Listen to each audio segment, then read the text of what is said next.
Donc, nous continuons cette troisième et dernière partie pour alléger, sauf que nous précisons que nous essayerons de mettre certains documents sur Google Drive pour les rendre accessibles aux personnes intéressées.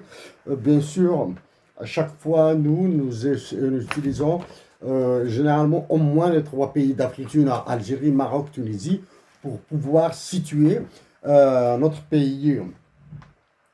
Certains, bien sûr, ici, il y a des commentaires probablement assez, assez destinés aux spécialistes.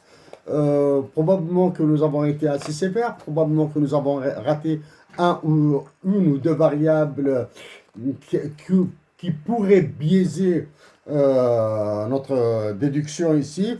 Bon, souvent pour nous, directement c'est en anglais. Donc nous allons essayer de retrouver ces documents de 2021 normalement, de 2021 avec la démographie. Donc maintenant, comme nous sommes engagés, nous allons mettre des chiffres dans un contexte institutionnel, c'est-à-dire comment fonctionnait l'Algérie et comment et quels sont les chiffres qu'elle a produits. Là maintenant, nous allons toucher à l'anthropologie, à la question amazigh de l'Algérie, à la question des droits de l'homme.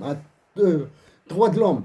Euh, nous, nous pouvons vous citer, nous vous recommandons de lire George Akerlof, américain, prix Nobel d'économie. Vraiment, il a démonté en pièces le raisonnement économique. Il l'a démonté. Et nous vous recommandons de lire l'ancien ministre des Finances et de l'économie de la Grèce, du temps où il se faisait massacrer, qui a disparu, malheureusement, qui a disparu. Il a écrit pas mal de livres, il a fait énormément de conférences. C'est Yanis Varoufakis.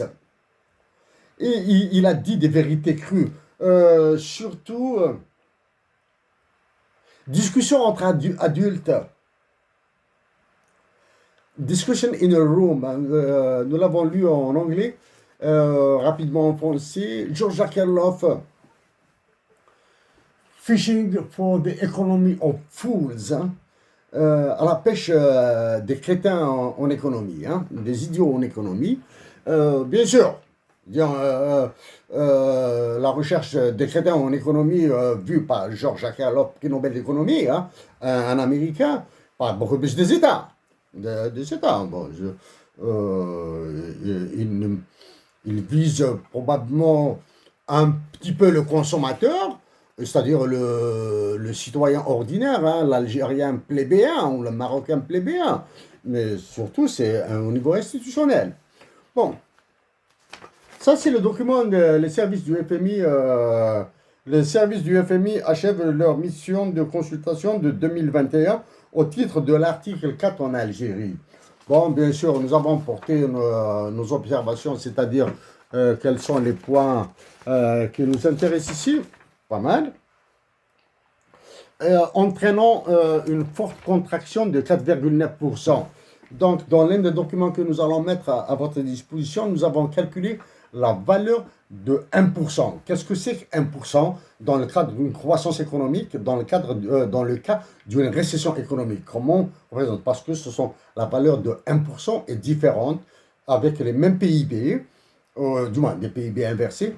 La valeur du point de pourcentage, on appelle ça 1%.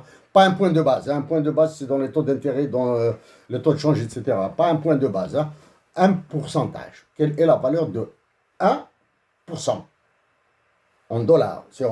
Dans l'exemple que nous avons donné, c'est l'exemple réel. C'est en milliards de dollars. Là, ici, bien sûr, voilà le bilan. La mission recommande un ensemble complet et cohérent de politiques budgétaires, monétaires. Un ensemble cohérent. Qu'est-ce que c'est qu'un ensemble cohérent? Nous en avons déjà parlé de l'austérité, de la contraction, de l'absorption, etc. Et du taux de change afin de réduire les vulnérabilités. Ça, c'est deux aspects dans nos différentes interventions sont prégnants. La majorité de l'Algérie et sa dotation de l'hymne national bilingue, et la monnaie et le taux de change. Le prix d'une monnaie, le prix du dinar algérien, le taux de change.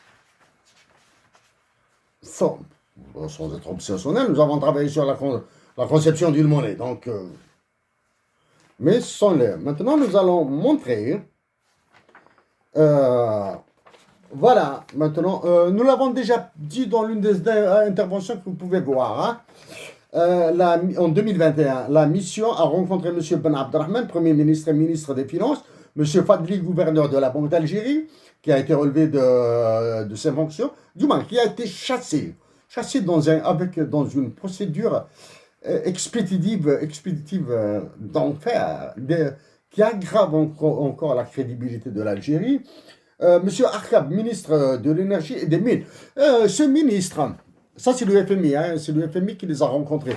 Ce ministre doit être un peu plus clair dans ce qu'il dit. Quand il dit que nous avons exporté 25% en plus, c'est 25% par rapport à quoi? Quand il dit que nous attendons, les recettes algériennes vont augmenter, ils vont dire combien? De combien? Avec quel prix? Est-ce que c'est un contrat ferme? Et à terme? Est-ce que c'est les prix du marché spot? Voilà. Il doit révéler ces chiffres. L'une des informations absentes en Algérie et qui est cruciale, souveraineté. Souveraineté de l'État. Qui contrôle les volumes des exportations? Quand on vous dit que l'Algérie a exporté vers la France 1 milliard de tonnes métriques cubes vers la France de gaz, qui contrôle la quantité 1 milliard, ce milliard-là? Qui le contrôle, hein? Qui atteste que réellement c'est 1 milliard? Pour aujourd'hui, nous passons sur le gazoduc Nigeria-Algérie. Bon, pour faire simple, nous prions le bon Dieu pour que ce gazoduc passe par le Maroc et non pas par l'Algérie. Voilà. Nous en avons parlé plusieurs fois. Bon, donc, ministre de l'énergie et des mines, M. Nassi, ministre des Travaux publics, M. Zig, ministre du commerce et de la promotion des exportations, s'il vous plaît, promotion de l'exportation, M. Larfaya, ministre du Travail. Le ministre doit nous dire combien de chômeurs avons-nous, quel est le taux de chômage en Algérie. Madame Krikou, ministre de la Solidarité nationale, bref.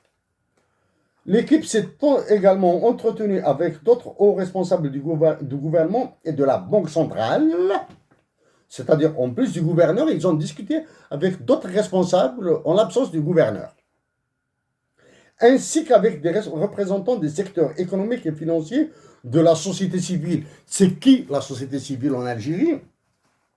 Et des syndicats. Les syndicats doivent rendre public, s'ils ont un minimum de dignité patriotique, ne touchez jamais à la dignité des individus, ne touchez jamais aux vies privées. Les syndicats, s'ils ont un minimum de dignité patriotique, doivent dire le contenu, révéler le contenu de leur discussion avec le FMI. L'équipe de la mission remercie les autorités et ses autres interlocuteurs de leurs entretiens productifs et de leur excellente coopération. Voilà. Donc, voici pour truc là, ça. Bien sûr, ça passe au conseil d'administration du FMI. Le conseil d'administration du FMI est dominé par les États-Unis d'Amérique avec c'est plus de 15% de droit de vote, alors que c'est le droit de vote au FMI, c'est la majorité qualifiée. Maintenant, nous allons passer à d'autres chiffres et bien sûr une analyse très littérale, très naturelle, compréhensible par le compatriote d'Algérie. Bon. Ça, ce sont des informations depuis 1980 jusqu'à 2021, c'est-à-dire des données sur 42 années. Ce sont des données de IFS, International Financial Statistics, statistiques financières internationales exploitées par le FMI et la Banque mondiale. Hein, mais c'est plus, l'accès se fait via le site internet de la Banque mondiale, du moins dans notre cas. Donc, ce sont ces données. Donc, avant d'aller vers ce contenu, vers ça, nous allons vous montrer quelque chose d'institutionnel. Hein.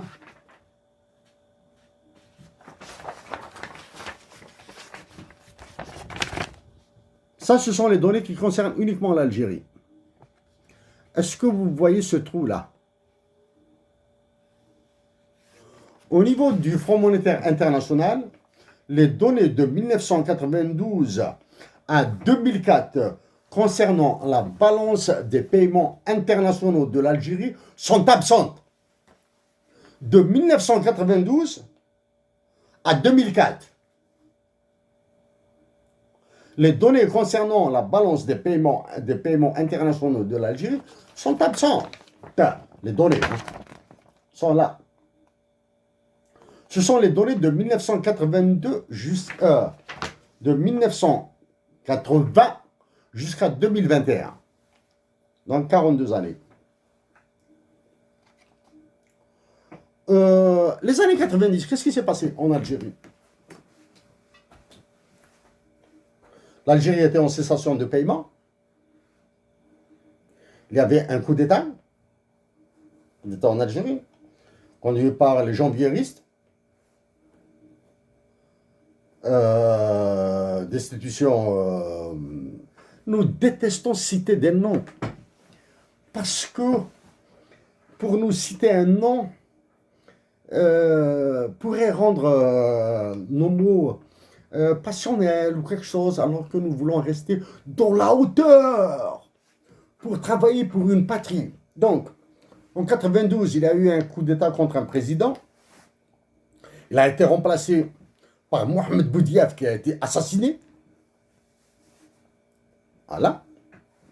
Ça, c'est en 92. Il y avait un départ, il y avait une guerre contre les civils et une guerre civile en Algérie, conduite par un état-major de l'armée, d'accord? Alors que l'Algérie n'avait pas de données pendant toute cette période, de 92 jusqu'à 2004. Comment se faisaient les prévisions, les prédictions, comment sont définies les politiques publiques en Algérie? Donc, coup d'État, guerre civile, guerre contre les civils, destruction économique de l'Algérie, assassinat de Boudiaf. Ok? Tout ça, c'est conduit par un état-major de l'armée. Regardez ce qui se passe actuellement. D'accord? 92, une masse massive de détention, de liquidation, d'exécution, de procès expéditifs. Même chose maintenant. Qu'est-ce qui s'est passé ensuite en les années 90? Nous allons rappeler, du moins donner des indications à ceux qui étaient encore des enfants, des bébés à l'époque. Qu'est-ce qu'il y avait aussi? Le FMI, qui avait étranglé l'Algérie en 93-94, l'Union européenne a traité l'Algérie de prostituée. Donc là, nous sommes loin des chiffres. Hein. Qu'est-ce qui s'est passé en Algérie dans durant les années 90? Destruction économique de l'Algérie. Une destruction politique, privatisation, filialisation, création de groupes à l'emporte-pièce et destruction physique du capital de l'Algérie. Exemple, les trains qui ont été brûlés, Les bus qui ont été brûlés, même s'ils appartiennent au privé, hein, les moyens de transport brûlés, qu'ils soient publics ou privés, les usines brûlées. Voilà. Donc, qu'est-ce qui s'est passé ensuite? Il y a eu un incendie à la Banque centrale. Ah. Mais le tout, là,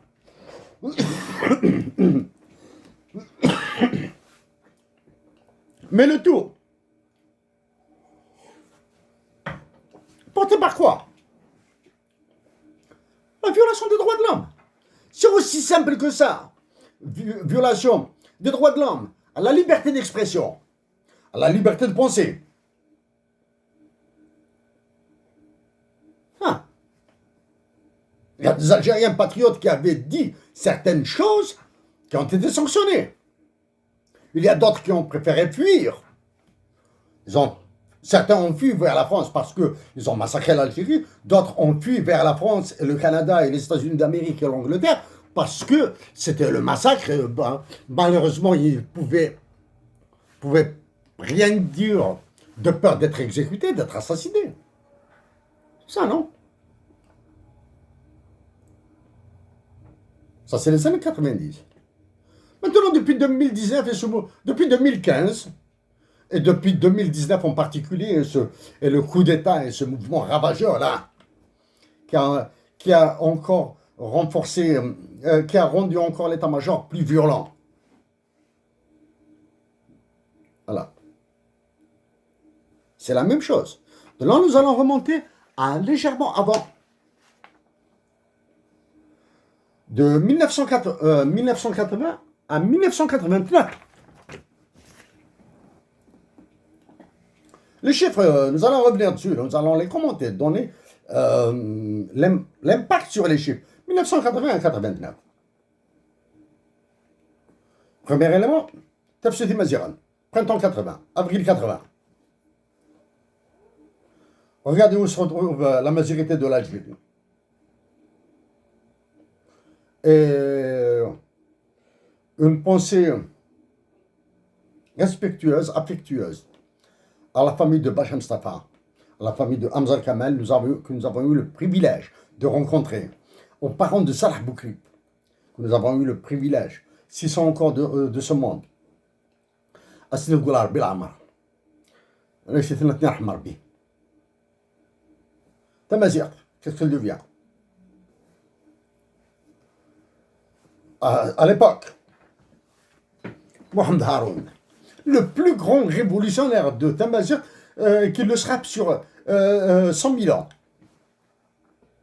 souffrait dans les geôles de Lombès, à Batna. Mohamed Haroun. Qu'est-ce qui s'est passé en parallèle à ça? La répression à Sétif et à Alger en 85, octobre 88, et surtout que nous avons été à Alger, nous habitions à Alger. Le 1er octobre 88, nous travaillions à l'époque à Place Faudin, à la direction générale des chemins de fer, et nous habitions Bajra, traversions Harraj, ensuite nous avions habité Gued Constantine. Enfer, des enfants violés, des enfants torturés, des enfants assassinés.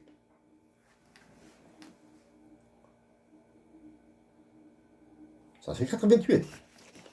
Pendant ce temps-là, l'Algérie était bradée. En disant bradée, ce n'est pas une justification de notre propos. Parce que notre premier travail a été dans le secteur du textile. Notre deuxième travail a été dans le secteur du cuir. Secteur du textile, c'était un job d'été. Il a été complètement détruit par l'Infitah ou l'Inbitah de 1985. Tina, there is no alternative. Après la visite du président de l'Algérie aux États-Unis. Tina de Ronald Reagan et Margaret Thatcher. Donc, notre premier travail, c'était dans le secteur privé, dans le textile. Job d'été, travail d'été, d'élève. Ils l'ont détruit alors qu'il était florissant. Maintenant, les Algériens se rabattent sur la friperie, etc. Bon. Qu'est-ce qui s'est passé ensuite? Ils ont cassé toute l'industrie du cuir. Nous avons travaillé à une période très courte à Akbou. Bien sûr, nous nous déplacions vers Sharaga et Sik du côté d'Oran. C'est ça, du côté d'Oran, vous voulez de Mascara, à la direction générale de la Sonipec à l'époque, l'EMAC à l'époque. L'unité de production de chaussures d'Akbou, elle produisait probablement une chaussure parmi les meilleures au monde. Bon. Comment on dit ça? Outfit, casual. Chaussures de tous les jours. Parmi la meilleure au monde. Les Italiens ont voulu importer, c'est-à-dire ils nous ont demandé d'exporter toute la production de la chaussure de l'usine d'Akbou, de l'usine de Ngaous dans les Aurès, sur la chaussure de sport. À Akbou, c'était la chaussure de ville, vers l'Italie, à condition de ne pas mettre en mention Made in Algeria. À Akbou, juste à côté de l'usine de production de chaussures, il y avait l'usine de production de velours. Disons Sonidex, comme ça. Elle avait complexe de velours d'Akbou. Il y avait ces deux usines, unité de production du secteur public, ont transformé radicalement toute la vallée. Emploi induit, emploi direct, emploi induit, emploi à la consommation, probablement de l'inflation. Mais qu'est-ce qui s'est passé ensuite à partir des années 80? Ça a commencé vers à partir de 85-86. Nous rappelons que les Algériens se sont qualifiés par le FMI de fainéants, hein? Low productivity. Ce qui s'est passé? Une entente entre l'Algérie et la France sur le paiement des retraites.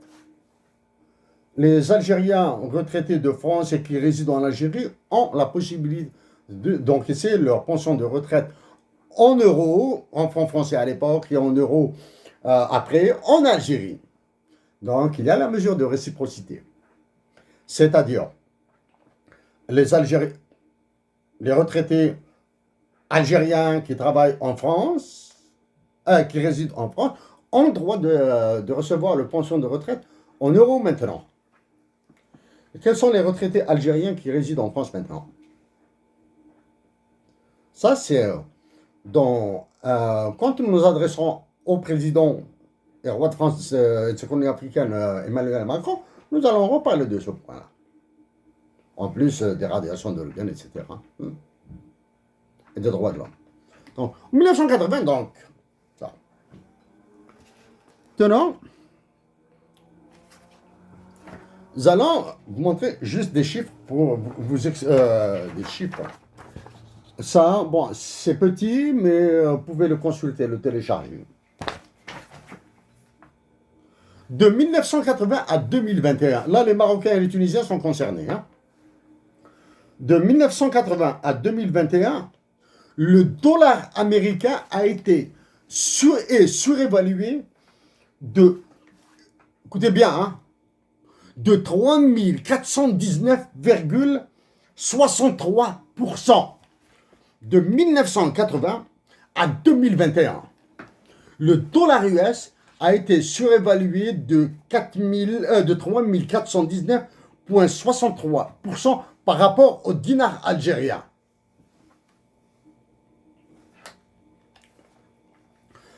Sur la même période, hein, sur 42 ans,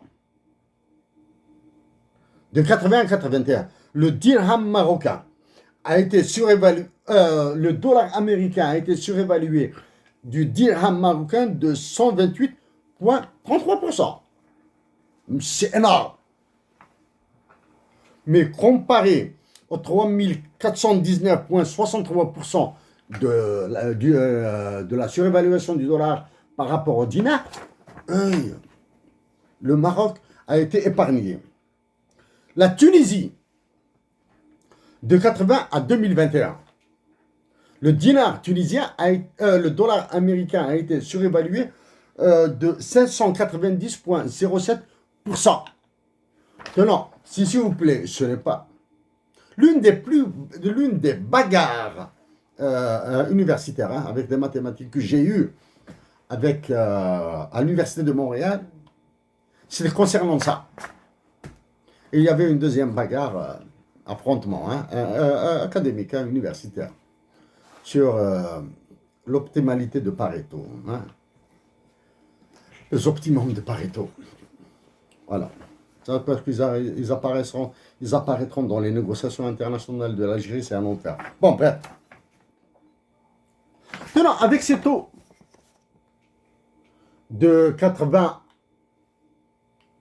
jusqu'à 2021, et les taux que nous avons donnés, 3419, ils sont larges. On les voit ici.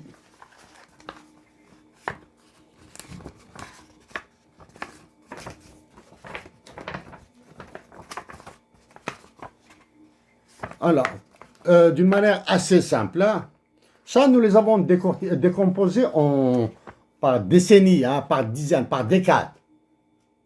À chaque fois que le dollar américain devient plus cher, les réserves internationales de l'Algérie baissent. Elles baissent. Excepté cette période-là, cette petite période-là, ce petit bout-là, ce petit bout, qui correspond à l'endettement de l'Algérie. L'Algérie s'est endettée. Mais dès qu'il monte, les réserves baissent. Ici.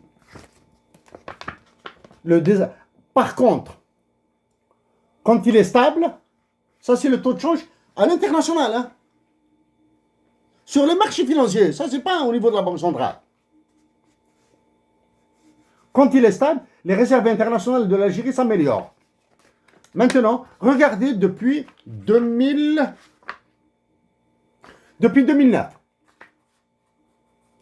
Le taux de change réel du dinar se détériore, c'est-à-dire le dollar s'apprécie, prend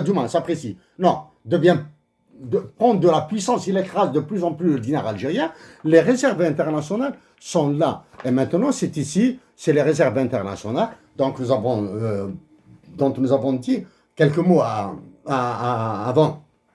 C'est-à-dire, c'est à cause de la chute des réserves internationales que l'état-major va déclencher une guerre avec le Maroc. Ici, ce sont des graphiques. Ce sont les mêmes graphiques, hein, c'est-à-dire ce graphique-là, celui-là, hein, le graphique que vous voyez à ma gauche, ici, est strictement identique à celui-là. La seule différence, c'est que c'est pour montrer l'effet visuel. C'est psychologique. Quand vous voyez comme ça dans une large assez grand, vous croyez que c'est atténué, c'est-à-dire que c'est doux, alors que quand vous le voyez dans une échelle réduite, ici, vous voyez la sévérité du coup. Ça, c'est le supplice de la goutte qu'on fait subir à toute la nation algérienne. C'est le chalumeau, ça. Et les Algériens doivent maintenant, ici, nous avons reproduit tous les chiffres. C'est la même chose. Donc, si en 2015, depuis 2014-2015, que nous avons commencé à dire que nous sommes radicalement contre la dévaluation du dinar, etc., tout ça. Maintenant, les Algériens, il faut des solutions. Ah ouais, nous avons fait un procès. On croit que c'est un procès, alors que c'est depuis 2013 que nous sommes dessus, là. Hein. Les solutions. L'Union européenne est une union. Actuellement, elle est dirigée par... son conseil est dirigé par le roi de France et ses colonies africaines, Macron. Ils sont unis et solidaires. Il suffit de voir leur comportement vis-à-vis de la Russie et de l'Ukraine. Voilà. Ils ont une monnaie unique, même si c'est une monnaie allemande, mais elle bénéficie à tous les pays de la zone monétaire. Parce que dans l'Union européenne, il y a des pays qui n'ont pas, qui sont en dehors de la zone euro. Voilà. L'Algérie, le Maroc et la Tunisie et tous les pays d'Afrique du Nord. Le Mali, le Niger, le Tchad, la République centrafricaine et tous les pays de la zone CFA, ça c'est un crime, c'est un génocide, c'est un fiducide. L'Algérie, le Maroc et la Tunisie, dans leur comportement stupide, idiot, continuent à se battre. Ils veulent se faire la guerre. Alors que l'une des solutions, conditions exceptionnelles, à conditions exceptionnelles, comportement exceptionnel. Parité de pouvoir d'achat absolu. Un dinar marocain égale un dinar algérien égale un dinar tunisien. Voilà. Les trois monnaies seront dans une parité de pouvoir d'achat absolu. Une unité monétaire du Maroc égale une unité monétaire de l'Algérie égale une unité monétaire de la Tunisie. Voilà. S'il vous plaît, qu'on ne vienne pas me faire la leçon. Est-ce que le Maroc, est-ce que le FMI, la Banque mondiale vont accepter, etc. etc. Allez, passez à côté là. Si vous avez l'intention de poser ce genre de questions, passez à côté là. Allez-y ailleurs. Allez-y les poser ailleurs. Parité du pouvoir d'achat absolu. Ouverture totale des frontières. Voilà. Simple. Ouverture totale des frontières. Ainsi, les contrôles au Maroc, les contrôles en Algérie, les contrôles en Tunisie, combinés bien sûr, permettront de lutter contre la drogue, la prostitution et la fuite de capitaux. La parité des monnaies évitera la fuite des capitaux. Et bien sûr, les exportations, les petites, les minables exportations de l'Algérie, du Maroc et de la Tunisie vont bénéficier d'abord aux nations nord-africaines. Vous allez nous qualifier de protectionnisme? De protectionnisme?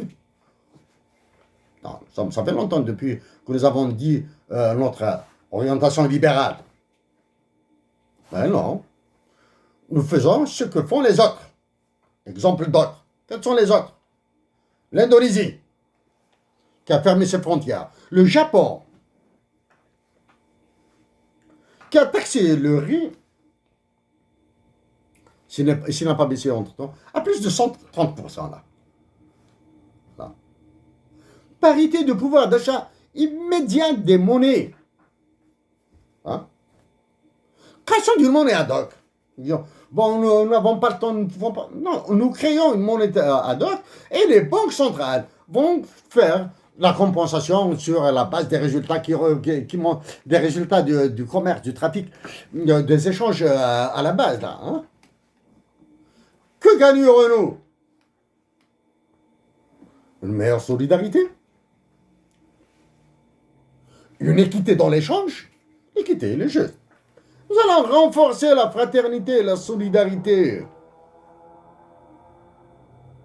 Au lieu de supplier les Italiens, les Espagnols, les Français de nous acheter notre carburant, notre gaz et notre pétrole, nous allons le partager avec d'abord les Tunisiens et les Marocains.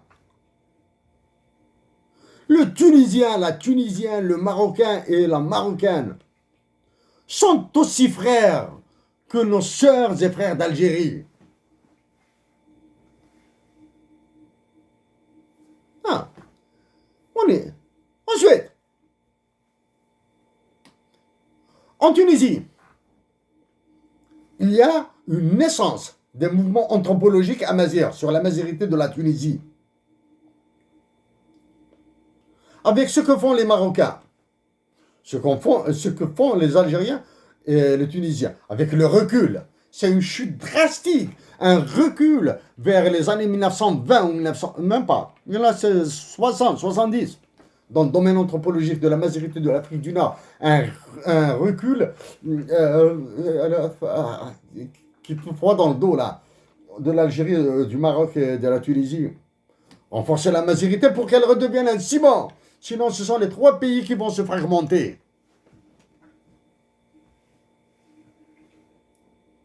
Ah, actuellement, l'état-major de l'armée algérienne a émietté la nation algérienne. Maintenant, il va faire effriter la terre d'Algérie. La terre. Donc, une nation émiettée sur une terre effritée, ça deviendra, nous disparaîtrons. Chers compatriotes d'Algérie, chères sœurs, chers frères d'Algérie, chers compatriotes du Maroc et de Tunisie et de toute l'Afrique du Nord, agissez d'abord pour la paix. Et dites à vos dirigeants de cesser d'être des serviles, des laquais, des valets du roi de France et de ses colonies africaines. Nous vous rappelons que sans la révolution algérienne de 1830 jusqu'à 1962 et sans la guerre de libération de 1954 jusqu'à mars 62, les Africains seraient dans des situations pires. Même si, pire que cette situation, il est difficile de l'imaginer avec le franc CFA. Chers compatriotes d'Afrique du Nord, à nos frères et sœurs d'Algérie, avec toute mon affection à tous ces Algériens, toute cette Algérie qui me manque. L'Algérie est ma patrie, toute l'Algérie, surtout le Sud, qui nous manque, cette Algérie. Il y a une partie de l'Algérie qui nous manque un peu plus que les autres. C'est celle où nous sommes nés. C'est celle où nous aimons. À vous tous, nos salutations du Canada.